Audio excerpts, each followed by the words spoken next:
Hey guys, welcome to another video of MaxiAspie, and today I'll be talking about Spectrum 10K. So about a month ago it was announced by BBC and the University of Cambridge that it would be starting to do some more research. I believe it was around £3 million worth of research to do with autism, and the study was called Spectrum 10K.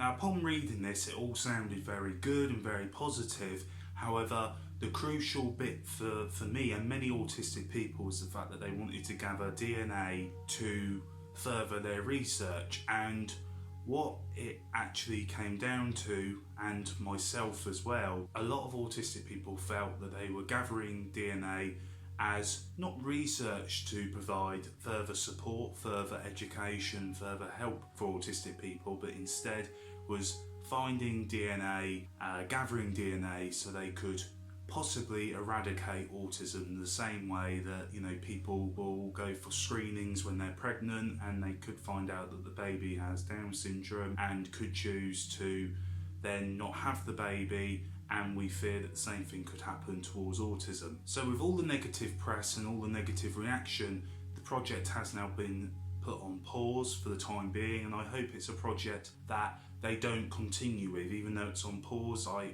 hope they don't continue with. I spoke at a conference this week and there were some scary statistics around autism and the fact that they believe that people with autism are more likely to die earlier, and 40% of those with autism will die of a side condition with epilepsy, and also 9 times more likely to commit suicide. And they are scary statistics, but at the same time, as I always say to people are too quick to look for a cure for something, and in my opinion doesn't need curing. We need the world to evolve and be understanding and knowledgeable about autism and be able to put things in place to help, and what they're doing with the DNA and everything else isn't going to sort that problem. If anything, it's going to eradicate something that I feel doesn't need eradicated. A lot of the research would have been done by Sir Simon Baron-Cohen, who I have seen his work, and some of his work I have really thought that's really good, and some of his work I've just thought no.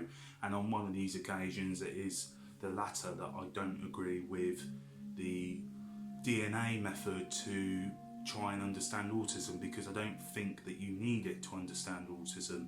As well as that, it feeds into the stigma and the stereotype that autism is a disorder, is an illness, is a disease that we need to get rid of, and it isn't. The way that I explain autism is my brain just works differently to other people's, and there's nothing wrong with that. Autism is a different way of thinking, but autism isn't the crux of the problem, and it never has been. Understanding autism, being knowledgeable about autism, which people aren't, is the crux of the problem. People need to start understanding it and be knowledgeable about it, and I don't think we need DNA to do that. I think we just need more research on why do we need to do this differently, why do we need to do that differently, and that's where the real problem is people understanding and being knowledgeable about it.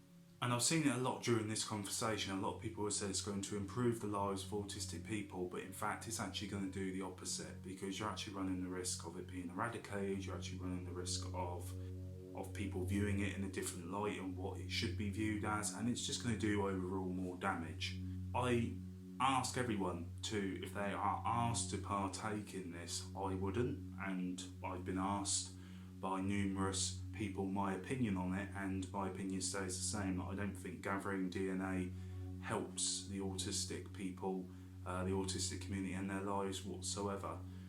I'm always for more research and more understanding, but I'm not comfortable on what their strategy is on part of Spectrum 10K, and my position probably won't change on that. So I would ask everyone to not get involved in this if you are, and if you are involved in it, approach it from a standpoint of, I want to understand where you're coming from and why, question it, because that's what I've had to do throughout this process as well. But guys, you tell me what you think, tell me what you think their intentions are, tell me what you feel. And guys, again, thank you for watching, take care and goodbye for now.